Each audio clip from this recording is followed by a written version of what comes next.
señoras y señores, la tertulia en este miércoles que es 2 de agosto del año 2023. Vamos con los saludos por orden alfabético inverso. Desiree Pagliarini, buen día. Buen día, Emiliano, buen día a todos los oyentes que nos escuchan. Juan Pedro Mir, buen día. Hola, buenos días. Al lado del Agustín Iturralde, ¿cómo te va? Buenos días para todos. Y allá en Piriápolis está Teresa Herrera, buen día Teresa. Buen día, ¿cómo les va? Un gusto, como siempre. Miro a Desiree que la semana pasada nos impresionaba con su vestimenta colorada. Hoy opta por el rosa. Onda Barbie total, ¿no? Sí, obvio. Vengo de ver Barbie de ayer, ¿no? Y quedé como emocionada con la película, así que hoy le hago tributo. Ah, bueno. Atento entonces de ahora en adelante a la vestimenta de Desiree. Siempre va a tener un mensaje por lo visto. Siempre. Bueno, Teresa, ¿tú no te pusiste el rosa? No, ni Dios permita. Yo tengo nietos. No tengo nietas, pero mis sobrinas, una de sus frases favoritas, ahora ya están grandecitas, pero una de sus frases favoritas era: la tía no nos regala Barbie, nunca nos va a regalar Barbie. Pero ojo que la película no es lo que uno cree en principio. Eso te iba a decir, Sí, Teresa, sí, mirá la película, te va a gustar, porque no es lo que parece. Me han dicho, lo que pasa es que tengo que primero hacerme un reproceso mental sobre el tema Barbie, porque la verdad que realmente creo que es un personaje que ha hecho bastante daño. Bueno, queda para el abordaje en este y en otros espacios en los próximos días. Pero vamos al primer tema de nuestra agenda. Ayer, 1 de agosto, entraron en vigor una serie de decretos reglamentarios de la ley de reforma del sistema previsional aprobada 3 meses atrás. Uno de estos decretos, regula 2 cambios importantes.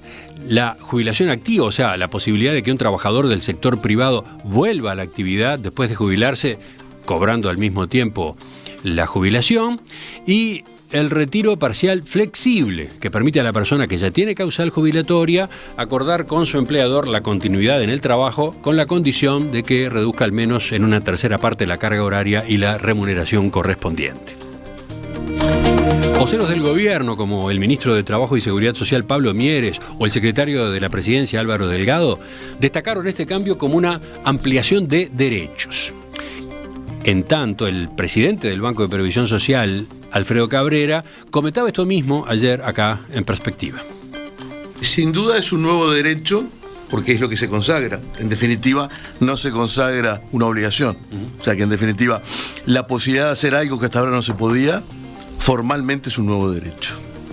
Sustancialmente, creo que también es un nuevo derecho, porque tiene relación con un concepto que me parece que está muy vigente en todo el mundo hoy, que es el envejecimiento activo, que es el nombre que este capítulo tiene, y que parte del presupuesto de que las personas, por la calidad de vida y por la expectativa de vida que se mantiene en la actualidad, al jubilarse, las personas que están jubiladas hoy con 70 años son personas absolutamente activas. Seguramente nosotros estamos cercanos a las edades de jubilación en nuestro régimen actual y seguramente nosotros no nos sentimos en una instancia que nuestra vida está terminando. Sin embargo, existen otras opiniones. Por ejemplo, y menciono una nada más, la edila frente amplista Patricia Soria escribió en Twitter: si te jubilás y seguís trabajando es porque no te da para vivir, no porque haya aparecido un derecho. Bueno, ¿cómo ven esta novedad? A mí me comprende las generales de la ley, Bueno, tengo dale, derecho a hablar primero. le cedo el espacio con todo gusto a Teresa, que se sienta aludida. Le comprende las generales de la ley desde, Es verdad, desde es su verdad, condición tiene de razón. jubilada. En esta mesa que yo sepa, no sé vos, Emiliano, pero que yo sepa soy la única. Jubilado no. Dale. A ver, cuando digo me comprende la generalidad de la ley, tengo que decir, primero me parece que ahí tiene que haber una premisa básica. El trabajar después de jubilarse tiene que ser una decisión no basada en que un salario o una jubilación no alcanza, sino basada en todo lo otro, en esto de lo que significa el envejecimiento activo, o en casos como el mío, a mí me gusta mi trabajo, yo no me imagino sin trabajar, realmente, mientras acá me dé, tengo claro que mi trabajo me gusta, es una vocación, es una profesión y es lo que quiero seguir haciendo. Y es más, en la primera etapa de mi jubilación estaba muy frustrada porque hubo determinadas cosas a las cuales no pude acceder por la ley anterior, y además era como muy injusto lo anterior, porque lo anterior era algunos sí, otros no. Yo estoy jubilada por causal docente, o sea, como docente podía seguir trabajando, pero no podía hacer una consultoría. Y había gente que, bueno, que si había estado en el Estado, después podía pasar a lo privado haciéndolo. Entonces era como, me parece que no era claro lo anterior. Si antes había jubilaciones buenas, bueno, todos sabemos que en realidad todos, la gran mayoría de la gente, salvo honrosas excepciones, se queja de que su jubilación no es para nada el ingreso que tenía durante la etapa activa. Entonces a mí me parece que hay que como pesar esas dos variables, ¿no? Es decir, bueno, ¿es una decisión libre? Es una decisión libre y un derecho en la medida en que lo tomen como lo haga la gente para trabajar, para seguir activo, para seguir en lo mismo, etcétera. Yo puedo decir que con mi jubilación sola no viviría, obviamente, ¿no? Entonces, me parece que ahí es el meollo de la cuestión. Decisión libre en la medida en que una quiere seguir trabajando, quiere seguir aportando, en un país donde además habemos mucha gente mayor y poca gente joven. Eso también creo que desde el punto de vista de la pirámide de edades hay que tenerlo en cuenta, ¿no? Digo, va a llegar un momento que si no, ¿quiénes van a trabajar? Cada vez es más desigual la relación entre activos y pasivos. Y tercero, y con esto termino, creo que además blanquea. Porque hay un montón de gente que trabajaba antes y que tenía la posibilidad de hacerlo en forma ilegal. Yo, imposible, mi tarea, pero había mucha gente. Entonces también el BPS estaba perdiendo un cúmulo de recaudaciones que capaz que ahora empiezan a aparecer. Y por último, quiero decir, con esto de la jubilación digna, que fue con lo que empecé, que hay actividades para las cuales claramente es imposible pensar que la gente después de una determinada edad puede seguir trabajando. Por ejemplo, la construcción, por ejemplo, es decir, hay una serie de tareas donde en los hechos muchas veces pasa que sí, que la gente sigue trabajando, pero eso es en detrimento de su salud. Y eso es lo que sí no puede ser, y eso está vinculado a lo que yo decía al principio. Bueno, pero, a ver, Teresa, a propósito de ese ejemplo que manejás, esa persona que capaz que en la construcción no puede seguir trabajando, eventualmente puede hacerlo en otro sector, por supuesto, en otro rubro, en el sector privado, para el cual sienta que tiene capacidades y bueno, y quienes lo contraten lo ayudan así, ¿no? Por ejemplo, o cambiar, digamos, de actividad. A lo mejor no puede trabajar en la construcción específicamente, pero puede trabajar en cosas vinculadas a eso o supervisar la tarea de otros. Exacto. Es decir, puede haber una serie de alternativas, digamos, de reciclaje personal, que también me parece importante. La gente cuando se jubila decide hacer cosas que nunca había podido hacer antes, sobre todo la gente que no tiene, como yo, la suerte de trabajar en lo que le gusta y lo que es su profesión. Bueno, Teresa hizo un gran pantallazo porque fue tocando distintos puntos que están en el análisis de esta novedad, de este instrumento, de este derecho que ahora se consagra. Sigamos, vamos con Agustín. No, yo comparto bastante lo que decía Teresa. A ver, si queremos discutir los problemas existenciales del sistema previsional y la suficiencia o insuficiencia de las jubilaciones, claro, podemos quedarnos toda la tarde acá. Ahora, si queremos discutir esto a la luz del régimen que hay y el cambio, la verdad encuentro muy pocos argumentos. El argumento de la DILA de Frente Amplio me parece que no atiende la realidad. Muy pocos argumentos para abonarse. Principal, esto ya pasa. Esto ya pasa en la ilegalidad. Como tantas cosas en Uruguay, la norma no tiene la flexibilidad razonable y ¿qué pasa? La realidad le pasa por arriba. Hoy en día hay un régimen para trabajar y seguir, para jubilar, seguir trabajando, que es muy difícil, que no lo usa casi nadie, y lo que tenemos en el mundo rural, sea mucha gente muy talentosa, con 60 y pocos de años, que tiene causal jubilatoria, que quiere cobrar una jubilación, muy talentosa, se jubila y sigue trabajando porque tiene mucho para la economía. A ver, alguien puede seguir trabajando porque lo necesita, o alguien puede seguir trabajando porque se siente que quiere hacerlo. Y un punto más, y cierro esta primera intervención. La tendencia en el mundo es exactamente la opuesta que nos plantea la DILA Patricia Soria. Es esta cosa del mundo industrial de es 0-1, trabajo o no trabajo, trabajé 35 años en una fábrica de 8 a 4 de la tarde, terminé y no toco nunca más, la tendencia va a ser mucho más gradual. Lo que hablaba el presidente del BPS del envejecimiento activo, uno trabaja, idealmente uno quiere ir trabajando menos, pero mantener algún tipo de actividad. Bueno, va totalmente alineado con eso, con que una persona, hoy todavía y por varios años, la edad de retiro es 60 años. Una persona, todos tenemos miles, cientos de ejemplos de personas de 60 y pocos años que son extremadamente valiosas para su empresa, para su organización, para el país, que la idea es que 0-1, o estás 100% o estás 0%, no tiene ningún sentido. Esto es una buena norma en el sentido de alinearse con lo que pasa en los países que tienen los mejores sistemas previsionales, en Europa, en Suecia, en Alemania, en Francia, que lo que es esto no es 0-1, y bueno, me parece que lo que las personas van queriendo cuando llegan a cierta edad es ir bajando la carga laboral, pero mantenerse en actividad y en algún momento sí retirarse del todo. Esta norma está muy alineada con eso. Lo miro a Juan Pedro y veo sus ojos. Estaba como no muy convencido de lo que decía Agustín. No, más allá de... Ceño fruncido. No, porque creo que pensando, comparto con mi querido amigo Agustín, comparto el planteo de que hay una apertura a una legalización, y el trabajo formal y el trabajo legal y el trabajo no en negro es lo mejor que le puede pasar a un trabajador y lo mejor que le puede pasar a un país. Entonces, en el proceso de formalización de situaciones donde, como decían quienes antecedieron, Teresa, el envejecimiento activo, el envejecimiento de seguir aportando y seguir sintiéndose bien a lo largo de un proyecto de vida largo, feliz, próspero, creo que es bueno. Es romper ese mito que uno se jubila y termina en la plaza repartiendo o cuidando nietos o poniéndole pan a las palomas. Hoy ya no está más, y bueno, creo que es parte del debate demográfico de este contexto. Lo que pasa, yo entiendo por ese lado me parece lógico que se abran posibilidades de blanquear posibilidades, valga la redundancia, de seguir trabajando luego que yo me acojo al bienestar jubilatorio.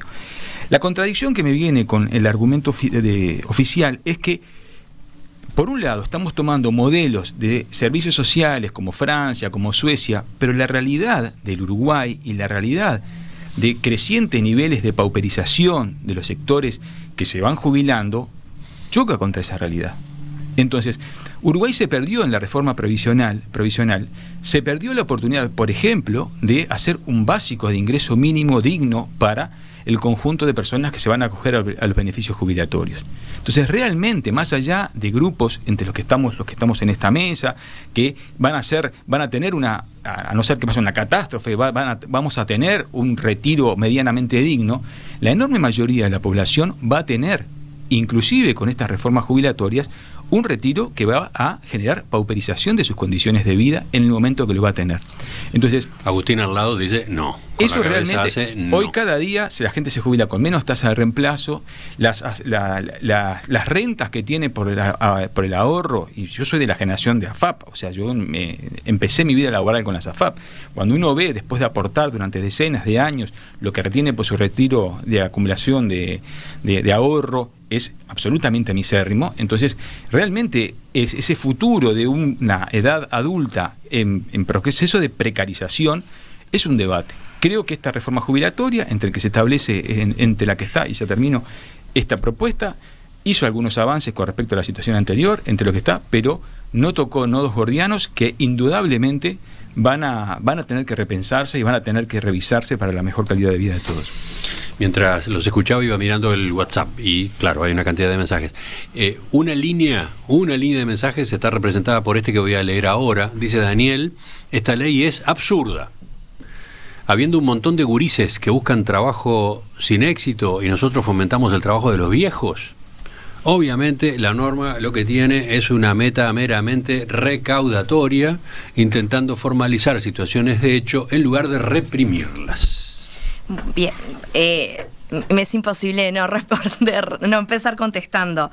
Primero, creo que hay varias falacias acá sobre la mesa. La primera falacia es el pensar que los trabajos que toman estas personas que son adultos mayores o que están en otra etapa de la vida son los mismos trabajos que las personas que están activas.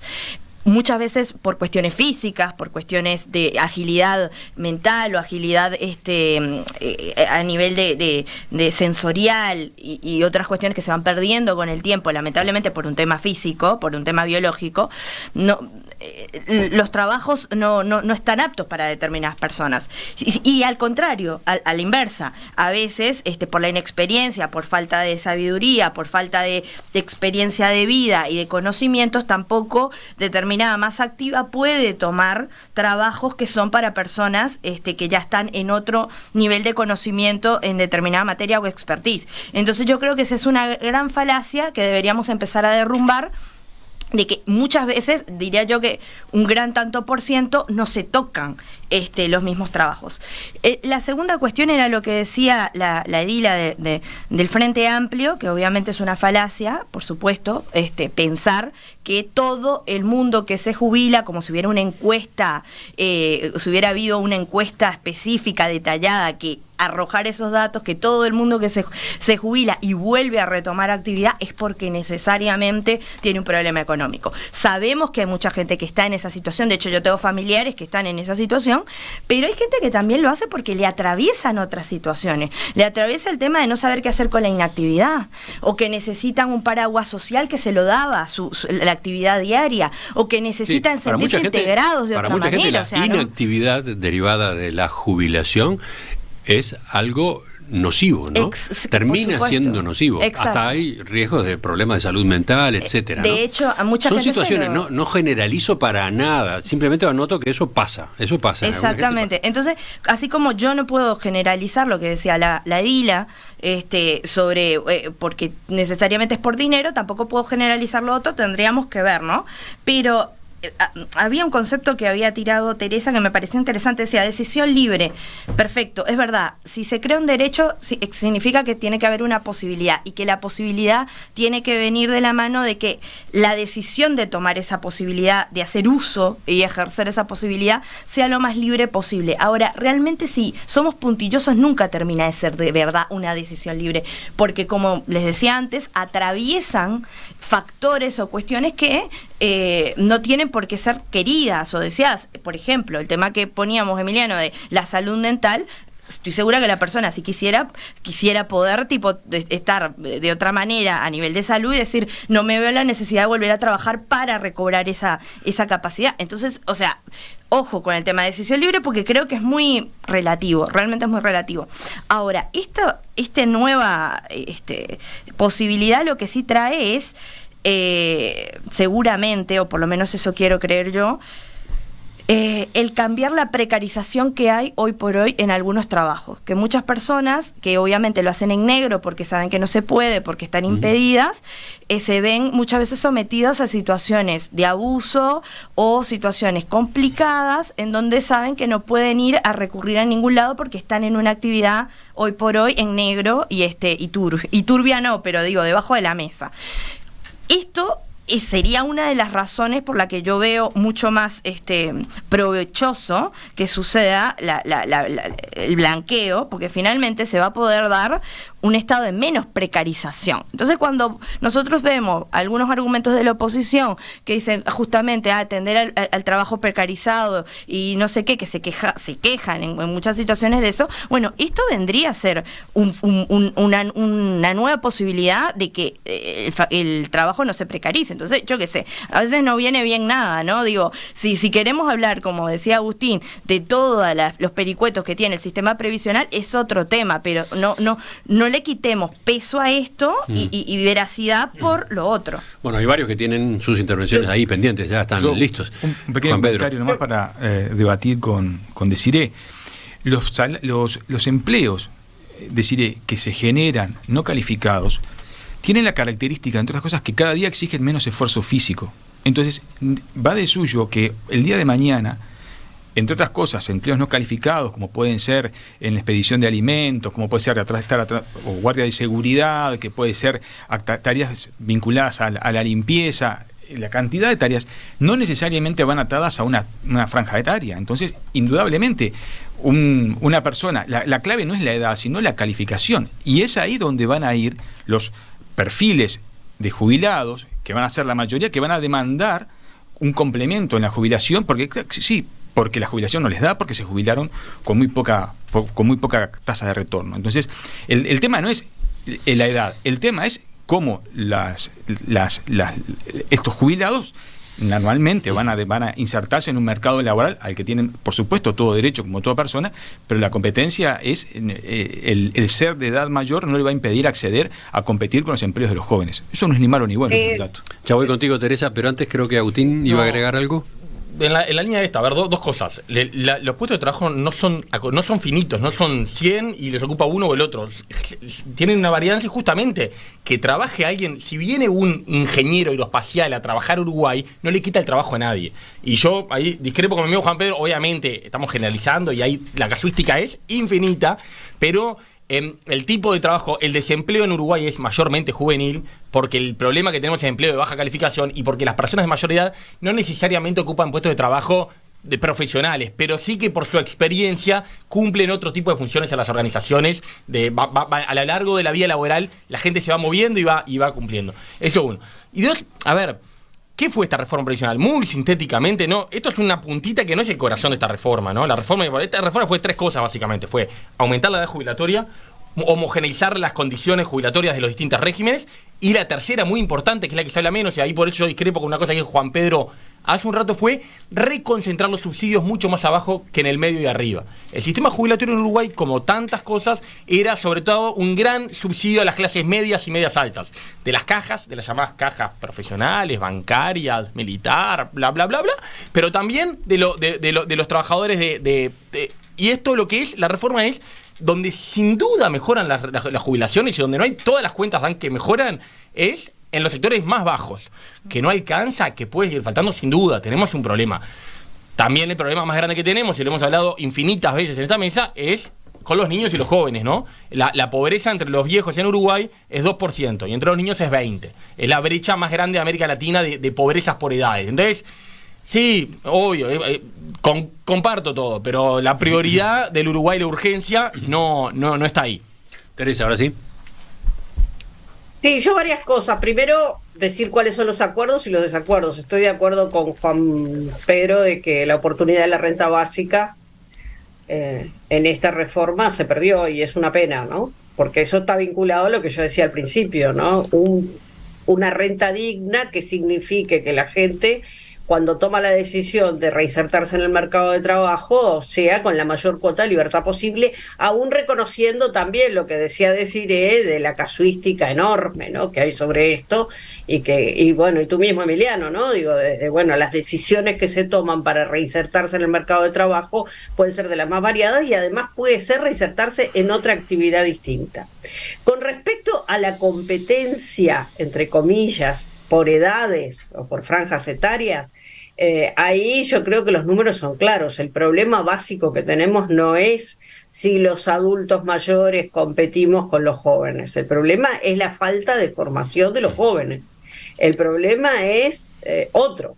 El problema tiene que ver con esto que se hablaba recién, de un 20% de pobreza, tiene que ver con la no decisión.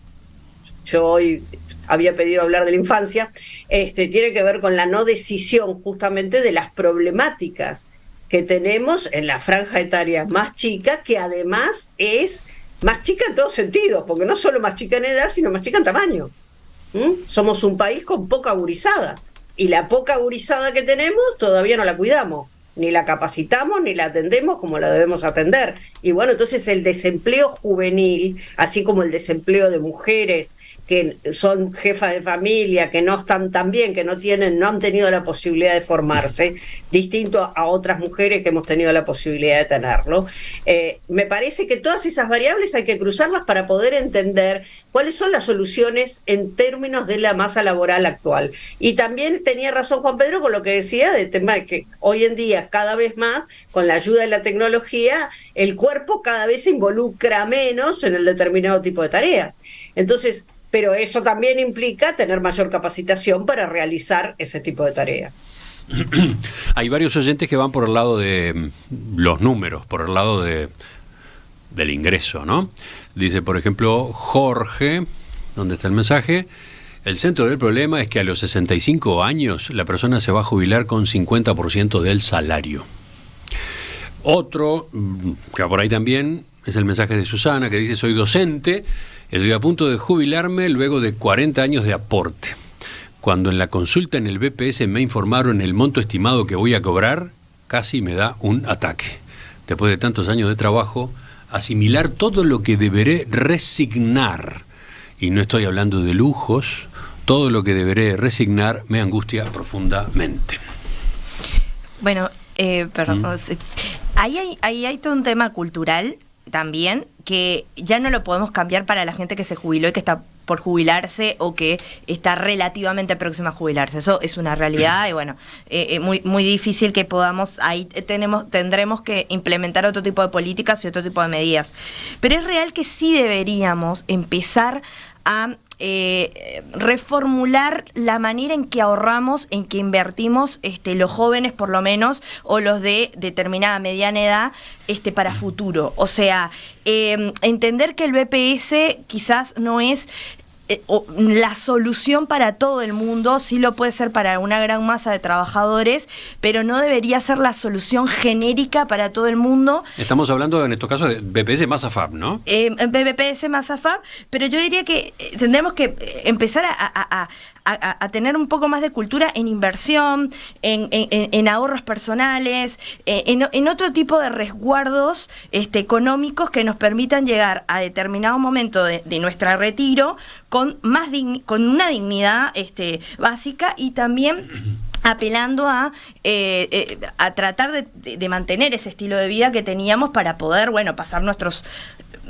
esa etapa de la vida, nuestros últimos años de vida en comodidad absoluta. Perdón la interrupción, sí, pero eso que estás diciendo es válido de la clase media hacia arriba. Sí. ¿Qué hace la gente de ingresos muy bajos? Yo me jubilé por BPS solamente, porque no entré en la AFAP por un tema de edad, y sin embargo mi jubilación está lejos de ser digna. Pero por eso digo que es una solución que no es... A mí me parece que, pero si tenés ¿quiénes tienen las posibilidades de hacer eso que tú estás diciendo? Claro, pero de un determinado nivel. Por eso la importancia de la renta básica. Pero por eso digo que el BPS no debería ser sobresaturado por todos, y deberíamos, las personas que podemos, empezar a tener otra cultura de inversión para que justamente el BPS quede como resguardo para determinadas jubilaciones y determinadas pensiones, justamente, o sea, que...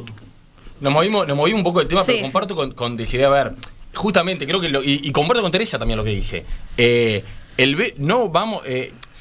Los que tenemos la suerte de tener un buen empleo, un ingreso que claramente está por encima, no podemos esperar. Yo sé que esto es difícil de tragar para mucha gente. Ay, sí, casi tiro un vaso de agua, disculpa. Gracias, Juan. No pasó nada. Gracias, Juan Pedro, por la asistencia. ¿Viste?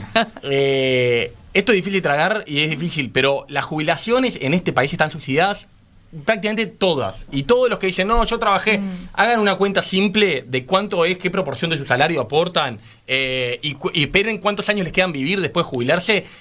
Terminamos con jubilaciones que están subsidiadas muy generalmente. Y lo que dice Desiree me parece muy razonable, exactamente para la gente que habla Teresa. Exacto. El Estado, el BPS, va a tener que subsidiar fuertemente a los trabajadores más precarios, exacto, a los que tuvieron periodos de inactividad prolongados, a los que tuvieron periodos de informalidad. Ahí sin duda el Estado va a tener que entrar fuertemente. Ahora, los que están de un punto para arriba, que no digamos cuál, pero claramente, y que hoy en día están fuertemente subsidiados, claramente van a tener que, nosotros, hablo de mi generación, vamos a tener que empezar a pensar nosotros mismos que si queremos mantener un nivel de vida similar, no vamos a poder esperarlo que esté subsidiado por el Estado.